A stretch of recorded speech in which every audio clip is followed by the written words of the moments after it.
ನಮಸ್ಕಾರ. ಇದು ದೀಪೋತ್ಸವದ ಮಾಸ. ಕಾರ್ತಿಕ ಮಾಸ ಅಂದರೆ ತುಳಸಿಯ ಮುಂದೆ ಬೇರೆ ಬೇರೆ ದೇವತೆಗಳ ಮುಂದೆ ದೀಪವನ್ನು ಬೆಳಗಿಸಿ ಕೈ ಮುಗಿದು ತಲೆಬಾಗಿ ಅನುಗ್ರಹವನ್ನು ಅಪೇಕ್ಷೆ ಮಾಡುವಂತಹ ಒಂದು ಮಾಸ ಇದು. ಪ್ರಿಯ ವೀಕ್ಷಕರೇ, ಈ ವಿಡಿಯೋನ ನೋಡೋದಕ್ಕೂ ಮೊದಲು ನಮ್ಮ ಚಾನೆಲ್ ಅನ್ನ ಇನ್ನು ಸಬ್ಸ್ಕ್ರೈಬ್ ಮಾಡ್ಕೊಂಡಿಲ್ಲ ಆದ್ರೆ ತಕ್ಷಣವೇ ಸಬ್ಸ್ಕ್ರೈಬ್ ಮಾಡ್ಕೊಳ್ಳಿ. ಹಾಗೆ ವಿಡಿಯೋ ಇಷ್ಟ ಆಗಿದ್ರೆ ಶೇರ್ ಮಾಡಿ. ದಕ್ಷಿಣಾಯನ ಹಗಲು ಬಹಳ ಚಿಕ್ಕದು, ರಾತ್ರಿ ದೊಡ್ಡದು. ಆದ್ದರಿಂದ ಕತ್ತಲೆಯ ಕಾಲವೇ ಹೆಚ್ಚಾದ್ದರಿಂದ ಕತ್ತಲೆಯನ್ನು ಕತ್ತರಿಸಿ ಬೆಳಕನ್ನು ಪಡೆಯೋದಕ್ಕೆ ದೀಪವನ್ನು ಹಚ್ಚಬೇಕಾದದ್ದು ನಮ್ಮ ಕರ್ತವ್ಯ. ಆದ್ದರಿಂದಲೇ ಕಾಲಾನುಗುಣವಾಗಿ ಬಂದಿರುವಂತಹ ಉತ್ಸವ ಇದು. ದೀಪೋತ್ಸವದ ಮಾಸ ಕಾರ್ತಿಕ ಮಾಸ. ಹೆಚ್ಚೇಕೆ ಈ ಮಾಸದಲ್ಲಿ ಹಚ್ಚುವ ದೀಪಕ್ಕೆ ಕಾರ್ತಿಕ ದೀಪ ಎಂಬ ಹೆಸರೇ ಇದೆ. ಆದ್ದರಿಂದ ಕಾರ್ತಿಕ ಮಾಸದಲ್ಲಿ ಹಚ್ಚುವ ದೀಪಕ್ಕೆ ಅದರ ಒಂದು ವಿನಿಯೋಗವೂ ಕೂಡ ವಿಶಿಷ್ಟವಾಗಿ ಇದೆ ಅಂತ ನಾವು ಗ್ರಹಿಸಬೇಕು. ನಮ್ಮ ಋಷಿಗಳು ಈ ದೀಪಕ್ಕೆ ಒಂದು ಅಗ್ರವಾದ ಸ್ಥಾನವನ್ನು ಕೊಟ್ಟಿದ್ದಾರೆ. ದೀಪ ಅಂದರೆ ನಮ್ಮ ಜೀವನವೇ ಅದು. ಜೀವಾತ್ಮನ ಪರಂಜ್ಯೋತಿಗೆ ತನ್ನನ್ನು ತಾನು ಒಪ್ಪಿಸಿಕೊಳ್ಳುವ ಒಂದು ವಿಧಾನ ದೀಪಜ್ವಾಲನ. ಆದ್ದರಿಂದ ಒಂದು ಹಣತೆಯನ್ನು ಒಬ್ಬ ಹಚ್ಚಿದರೆ ತನ್ನ ಬದುಕನ್ನೇ ಭಗವಂತನ ಸೇವೆಗೆ ಹಚ್ಚಿದ ಅಂತ ಅರ್ಥ. ಆದ್ದರಿಂದಲೇ ನಾವು ಈ ದೀಪವನ್ನು ಹಚ್ಚೇವು ಎಂಬಂತಹ ಒಂದು ಪ್ರಾರ್ಥನೆಯೂ ಕೂಡ ಇದರ ಜೊತೆಗೆ ಬಂದಿದೆ. ಹಣತೆ ದೀಪ ಎಂಬುದು ಕನ್ನಡ ಶಬ್ದ. ಅದು ಕನ್ನಡ ಭಾಷೆಯ ಶಬ್ದವೇ ಅಲ್ಲ, ಸಂಸ್ಕೃತದಿಂದ ಹುಟ್ಟಿದ ತದ್ಭವ ಶಬ್ದ. ಪ್ರಣತಿ ಎಂಬುದು ಸಂಸ್ಕೃತದ ಮೂಲ ರೂಪ. ಪ್ರಣತಿ ದೀಪವೇ ಹಣತೆ ದೀಪವಾಗಿದೆ. ಎಷ್ಟೋ ಬಗೆಯ ದೀಪಗಳಿವೆ. ನಂದಾದೀಪ ಇದೆ, ಹಂಸದೀಪ ಇದೆ, ಮಯೂರ ದೀಪ ಇದೆ. ಬೇರೆ ಬೇರೆ ಪ್ರಾಣಿಗಳ ಮೂರ್ತಿ ಮಾಡಿ ಅದರ ತಲೆಯ ಮೇಲೆ ದೀಪವನ್ನು ಇಟ್ಟು ಬಾಲೆಯರ ದೀಪವೂ ಇದೆ. ಒಳ್ಳೆಯ ಸುಂದರವಾದ ಯುವತಿಯ ಒಂದು ಮೂರ್ತಿಯನ್ನು ಮಾಡಿ ತಲೆಯ ಮೇಲೆ ದೀಪ, ಕೈಯಲ್ಲಿ ದೀಪ, ಹೀಗೆ ಆ ರೀತಿ ಅನೇಕ ದೀಪ ಪ್ರಕಾರಗಳಿವೆ. ಆದರೆ ಈ ಎಲ್ಲ ದೀಪಗಳಲ್ಲಿ ಬಹಳ ಪ್ರಧಾನವಾದದ್ದು ಮತ್ತು ಗಮನೀಯವಾದದ್ದು ಪ್ರಣತಿ ದೀಪ, ಹಣತೆ ದೀಪ. ಹಣತೆಯ ಆಕೃತಿಯನ್ನೇ ನಾವು ಗಮನಿಸಬಹುದು. ಅದು ನಮ್ಮ ಅಂಜಲಿ ಮುದ್ರೆಯನ್ನು ಅನುಕರಣೆ ಮಾಡ್ತಾ ಇದೆ. ಎಡಗೈ ಮತ್ತು ಬಲಗೈಯನ್ನು ಸೇರಿಸಿ ಅಂಜಲಿಯಾಗಿ ಬೊಗಸೆಯಾಗಿ ನಾವು ಹಿಡಿದಾಗ ಅದನ್ನು ಪ್ರಣಾಮಾಂಜಲಿ ಅಂತ ಹೇಳ್ತೇವೆ. ಅಂದರೆ ನಾವು ನಮಗಿಂತ ದೊಡ್ಡದಾದ ನಮಸ್ಕಾರ್ಯವಾದ ಒಂದು ಶಕ್ತಿಗೆ, ಒಂದು ವ್ಯಕ್ತಿಗೆ ನಮ್ಮನ್ನು ನಾವು ತಲೆಬಾಗಿ ಒಪ್ಪಿಸಿಕೊಳ್ಳುವಂತಹ ಒಂದು ಮುದ್ರೆ ಅದು. ಅದನ್ನು ಪ್ರಣತಿ ಮುದ್ರಾ ಅಂತ ಹೇಳ್ತೇವೆ. ಎಡಗೈಯ 5 ಬೆರಳುಗಳು, ಬಲಗೈಯ 5 ಬೆರಳುಗಳು ಸೇರಿಸಿಕೊಂಡು ಒಂದು ಬೊಗಸೆಯಾಗಿದೆ. ಒಂದು ಕಮಲದ ಮೊಗ್ಗಿನ ಆಕಾರದಲ್ಲಿ ಅದು ಸಮ್ಮುಖಕ್ಕೆ ತಿರುಗಿಕೊಂಡಿರುತ್ತೆ. ಪಂಚ ಜ್ಞಾನೇಂದ್ರಿಯಗಳು ಮತ್ತು ಪಂಚಕರ್ಮೇಂದ್ರಿಯಗಳು ಅವುಗಳ ಪ್ರತೀಕ ಅದು. ಆದ್ದರಿಂದ 10 ಬೆರಳುಗಳು ಸೇರಿದರೆ ನಮ್ಮ ದಶೇಂದ್ರಿಯಗಳು ಒಂದಾದ ಹಾಗೆ. ಅದರ ಮುಂದಿರುವ ಅಗ್ರಭಾಗದಲ್ಲಿ ಒಂದು ನಾಲಿಗೆಯಂತೆ ಹೊರಚಾಚಿದ ಒಂದು ಅವಯವ ಇರ್ತದೆ. ಅದು ನಮ್ಮ ಮನಸ್ಸು. ಒಟ್ಟು ಸೇರಿಸಿದಾಗ ಏಕಾದಶ ಇಂದ್ರಿಯಗಳನ್ನು ಒಂದು ಮಾಡಿದ ಒಂದು ಪ್ರಣತಿ ಪಾತ್ರ ಅದು.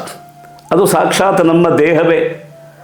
ಸೂಕ್ಷ್ಮ ಶರೀರ, ಕಾರಣ ಶರೀರ ಮತ್ತು ಸ್ಥೂಲ ಶರೀರ, ಈ 3 ಶರೀರಗಳ ಒಂದು ಮೂರ್ತವಾದ ರೂಪ ಹಣತೆಯ ಪಾತ್ರ ಅದು. ಅದು ನಮ್ಮ ಜೀವನದ ಪಾತ್ರವೂ ಆಗಿದೆ, ಜೀವನದ ಪಾತ್ರೆಯೂ ಆಗಿದೆ. ಆದ್ದರಿಂದ ಅದು ನಮ್ಮ ದೇಹದ ಪ್ರತೀಕ.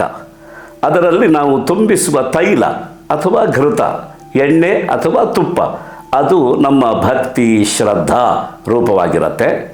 ಭಕ್ತಿ ಅಂತಂದರೆ ನಮ್ಮನ್ನು ನಾವು ಒಪ್ಪಿಸಿಕೊಳ್ಳೋದು, ಒಂದು ಸೇವನೆಗೆ ನಮ್ಮನ್ನು ನಾವು ತೊಡಗಿಸುವುದು. ಶ್ರದ್ಧಾ ಅಂತಂದರೆ ವಿಶ್ವಾಸ. ಮೊದಲು ನಂಬಬೇಕು ನಾವು, ವಿಶ್ವಾಸ ನಮಗಿರಬೇಕು. ಭಗವಂತನನ್ನು ಆರಾಧನೆ ಮಾಡಿದರೆ ನಮಗೆ ಭಗವಂತ ಎಲ್ಲವನ್ನೂ ಅನುಗ್ರಹಿಸ್ತಾನೆ ಎಂಬಂತಹ ವಿಶ್ವಾಸ, ಅದು ಶ್ರದ್ಧಾ. ವಿಶ್ವಾಸದಿಂದ ಮುಂದುವರಿದು ಅವನಿಗೆ ನಮ್ಮನ್ನು ಒಪ್ಪಿಸಿಕೊಳ್ಳುವ ಅರ್ಪಣೆಯ ಭಾವ, ಅದೇ ಭಕ್ತಿ. ಈ ಭಕ್ತಿ ಶ್ರದ್ಧೆಗಳ ಪ್ರತೀಕವಾಗಿದೆ ತೈಲ.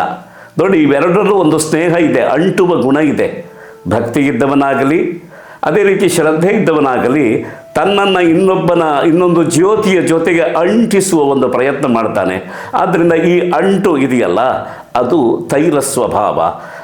ಈ ತೈಲ ಯಾವುದು ಅಂತ ಕೇಳಿದರೆ ನಮ್ಮನ್ನು ನಾವು ಒಪ್ಪಿಸಿಕೊಳ್ಳುವ ಅಂಟು, ಭಕ್ತಿ ಶ್ರದ್ಧಾರೂಪವಾಗಿರುತ್ತೆ. ಅಲ್ಲಿಂದ ಈ ಎಣ್ಣೆಯನ್ನು ಎಳೆದುಕೊಂಡು ಜ್ಯೋತಿಯನ್ನು ತನ್ನ ಮೇಲೆ ಆಹ್ವಾನಿಸಿಕೊಳ್ಳುವ ವರ್ತಿ, ಅದನ್ನು ಬತ್ತಿ ಅಂತ ಹೇಳ್ತೇವೆ. ವರ್ತಿ ಅಂತ ಯಾವುದು ಅಂತ ಕೇಳಿದರೆ ನಮ್ಮ ವರ್ತನೆ, ನಮ್ಮ ಪ್ರವೃತ್ತಿ ನಿವೃತ್ತಿಗಳು. ನಾವು ಯಾವ ಕಡೆಗೆ ವಾಲುತ್ತೇವೆ, ಯಾವ ಕಡೆಯಿಂದ ನಾವು ಹಿಂದಿರುಗ್ತೇವೆ ಎನ್ನುವುದನ್ನು ನಿರ್ಧರಿಸುವ ವರ್ತನ. ಅನೇಕ ಸಾರಿ ನಾವು ವ್ಯಕ್ತಿಗಳಲ್ಲಿ ಅದನ್ನು ಹೇಳ್ತೇವೆ, ಅವನ ಆಲೋಚನೆ ಚೆನ್ನಾಗಿದೆ, ವರ್ತನೆ ಚೆನ್ನಾಗಿಲ್ಲ ಅಂತ. ಅಂದರೆ ಒಳಗೆ ಎಣ್ಣೆ ತುಂಬಿದೆ, ಆದರೆ ಜ್ಯೋತಿಯನ್ನು ಉರಿಸುವುದಕ್ಕೆ ಬೇಕಾದ ಬತ್ತಿ ಸಂಸ್ಕಾರಗೊಂಡಿಲ್ಲ ಅಂತ. ಅದರಿಂದ ಒಂದು ಹತ್ತಿಯ ಬಟ್ಟೆಯ ತುಣುಕಿನಿಂದಲೋ ನಾವು ಬತ್ತಿಯನ್ನು ಹೊಸಿತೇವೆ. ಆ ಹೊಸೆಯುವುದು ಅದಕ್ಕೆ ಕೊಡುವ ಸಂಸ್ಕಾರ. ಅದನ್ನು ತೀಡಿ ಅದರ ಅಗ್ರಭಾಗ ಬಹಳ ಸೂಕ್ಷ್ಮವಾಗುವಂತೆ ನೋಡಿಕೊಂಡು, ಎಣ್ಣೆಯನ್ನು ಸೆಳೆಯುವ ಭಾಗ ಅದು ಸ್ವಲ್ಪ ಸ್ಥೂಲವಾಗಿದ್ದರೂ ತೊಂದರೆ ಇಲ್ಲ, ಆದರೆ ಜ್ಯೋತಿಯನ್ನು ತನ್ನಲ್ಲಿ ನೆಲೆಗೊಳಿಸಿಕೊಳ್ಳುವ ಅಗ್ರಭಾಗ ಸೂಕ್ಷ್ಮವಾಗಿರಬೇಕು. ಹಾಗೆ ಒಂದು ಸಂಸ್ಕಾರವನ್ನು, ಅದಕ್ಕೊಂದು ತಿರುಪನ್ನು ಕೊಟ್ಟಾಗ, ಅದನ್ನು ಹೊಸೆದಾಗ ಸಂಸ್ಕಾರವನ್ನು ಪಡ್ಕೊಂಡಂತಹ ವರ್ತನೆ ಅದು ಪರಂಜ್ಯೋತಿಯ ಕಡೆಗೆ ಮುಖವಾಗಿ ಇರುತ್ತೆ. ಅದನ್ನೇ ಬತ್ತಿ ಅಂತ ನಾವು ಹೇಳ್ತೇವೆ. ಅದರ ತುದಿಯಲ್ಲಿ ನಾವು ಜ್ಯೋತಿಯನ್ನು ಇಡ್ತೇವೆ. ಇದು ಯಾವ ಜ್ಯೋತಿ ಅಂತ ಕೇಳಿದರೆ ಜೀವಜ್ಯೋತಿ. ನಮ್ಮ ಜೀವಾತ್ಮನೇ ಒಂದು ಜ್ಯೋತಿಯ ಒಂದು ತುಣುಕು, ಒಂದು ಕಿರಣ. ಪರಂಜ್ಯೋತಿ ಅದು ಮಹಾದೀಪ. ಅದು ತನಗೆ ತಾನೇ ಉರಿತಾ ಈ ವಿಶ್ವವನ್ನೆಲ್ಲ ವಿಕಾಸ ಮಾಡಿಕೊಟ್ಟಿದೆ. ವಿಶ್ವ ವಿಕಾಸಕ್ಕೆ, ವಿಶ್ವ ವಿನೋದಕ್ಕೆ ಕಾರಣವಾದದ್ದು ಪರಂಜ್ಯೋತಿ. ಅದು ತನ್ನ ವಿನೋದಕ್ಕಾಗಿಯೇ ಈ ಜಗತ್ತನ್ನು ಸೃಷ್ಟಿ ಮಾಡಿಕೊಂಡಿದೆ. ಈ ನೆನಪಿನಿಂದಲೇ ಜೀವಜ್ಯೋತಿಯನ್ನು ನಾವು ಹಣತೆಯ ತುದಿಯಲ್ಲಿ ಹತ್ತಿಸ್ತೇವೆ. ಅದರ ಉರಿ, ಅದರ ನಾಲಿಗೆ ಹೇಗಿರಬೇಕು ಅನ್ನೋದು ತುದಿ ಅಂತ ಕೇಳಿದರೆ, ಅದು ಒಂದು ಹಣತೆ ಹೇಗಿದೆಯೋ ಹಾಗೆ ಅದು ಉರಿತಾ ಇರಬೇಕು. ಅದರ ಅಗ್ರಭಾಗ ಬಹಳ ಸೂಕ್ಷ್ಮವಾಗಿರಬೇಕು, ಅದರ ತಳಭಾಗ ಸ್ಥೂಲವಾಗಿರಬೇಕು. ಅದು ಬೆಳಕನ್ನು ಕೊಡ್ತಾ ಇರಬೇಕು. ಹಾಗೆ ಬೆಳಕನ್ನು ಕೊಡ್ತಾ ಉರಿತಾ ಇದ್ದರೆ ಈ ಜೀವಜ್ಯೋತಿಯೇ ನಿಜವಾಗಿ ಪರಂಜ್ಯೋತಿಗೆ ತನ್ನನ್ನು ತಾನು ಒಪ್ಪಿಸಿಕೊಡುತ್ತದೆ. ಇದನ್ನು ನಾವು ಹಣತೆ ದೀಪ ಅಂತ ಹೇಳ್ತೇವೆ. ಸಂಸ್ಕೃತದಲ್ಲಿ ಇದಕ್ಕೆ ಪ್ರಣತಿ ದೀಪ ಅಂತ. ಒಂದು ದೀಪಜ್ವಾಲನಿಗಿರುವ ಒಂದು ಹಿನ್ನೆಲೆ, ಆಶಯ, ಋಷಿಗಳು ಕೊಟ್ಟ ಒಂದು ದೃಷ್ಟಿ ಎಷ್ಟು ಅಮೋಘವಾಗಿದೆ, ಅದ್ಭುತವಾಗಿದೆ. ಇದನ್ನು ನಾವು ಅನುಭವಿಸಬೇಕು. ಆದ್ದರಿಂದ ಒಂದು ದೀಪವನ್ನು ಹೊತ್ತಿಸುವುದು ಅಂದರೆ ಬಹಳ ಜವಾಬ್ದಾರಿಯುತವಾದ ಹೊಣೆಗಾರಿಕೆಯ ವಿಷಯ ಅದು. ನಾವು ಅದನ್ನು ಅಸಡ್ಡೆಯಿಂದ ಮಾಡಬಾರ್ದು. ಪ್ರತಿನಿತ್ಯ ಮನೆಯಲ್ಲಿ ನಾವು ದೀಪವನ್ನು ಬೆಳಗಿಸ್ತೇವೆ. ಬೆಳಗಾದೊಡನೆ ಮುಖ ತೊಳೆದು, ಕೈಕಾಲು ತೊಳೆದು, ಲಘು ಶೌಚವನ್ನು ಮಾಡಿ ಮನೆಯ ಒಳಗಡೆ ಬಂದು ದೇವರ ಮುಂದೆ ಒಂದು ದೀಪವನ್ನು ಹೊತ್ತಿಸ್ತೇವೆ. ಯಾಕೆಂದರೆ ಪರಂಜ್ಯೋತಿಯ ನೆನಪು ನಮಗಿದೆ ಅಂತ ನಮ್ಮ ಜೀವಜ್ಯೋತಿಯನ್ನು ಅಲ್ಲಿ ಬೆಳಗಿಸ್ತೇವೆ. ಅದೇ ರೀತಿ ಮಧ್ಯಾಹ್ನದ ಪೂಜಾ ಕಾಲದಲ್ಲಾಗಲಿ, ಸಾಯಂಕಾಲ ಸಂಧ್ಯಾಕಾಲದಲ್ಲಾಗಲಿ ಮತ್ತೆ ಜ್ಯೋತಿಯನ್ನು ನಾವು ಹಚ್ಚುತ್ತೇವೆ. ಆದ್ದರಿಂದ ಈ ದೀಪಜ್ವಾಲನ ಎಂಬುದು ನಮ್ಮ ಬದುಕಿನ ಜೊತೆಗೆ ಎಲ್ಲಿಯವರೆಗೆ ಈ ಜೀವಜ್ಯೋತಿ ಉರಿತಾ ಇರುತ್ತದೆಯೋ ಅಲ್ಲಿಯವರೆಗೂ ನಿರಂತರವಾಗಿ ನಡೀತಾ ಇರುತ್ತದೆ. ಇದು ಒಂದು ಸಾಧನೆಯ ಮಾರ್ಗ ಆಗಿದೆ. ಜಪ ಮಾಡುವಾಗ, ಧ್ಯಾನ ಮಾಡುವಾಗ ನಾವೇ ಹೊತ್ತಿಸಿದ ಆ ಜೀವಜ್ಯೋತಿಯನ್ನು ಗಮನಿಸ್ತಾ, ನಮ್ಮ ನೇತ್ರದಲ್ಲಿ ಅದನ್ನು ತುಂಬಿಕೊಳ್ತಾ, ನಮ್ಮ ಕಣ್ಣುಗಳಲ್ಲಿ ಅದನ್ನು ತುಂಬಿಕೊಳ್ತಾ ಜಪ ಮಾಡಬೇಕು. ಇದು ಕ್ರಮ. ಆದ್ದರಿಂದ ಈ ಬೆಳಕು ನಮಗೂ ಬೆಳಕಾಗಿದೆ, ಜಗತ್ತಿಗೂ ಬೆಳಕಾಗಿದೆ.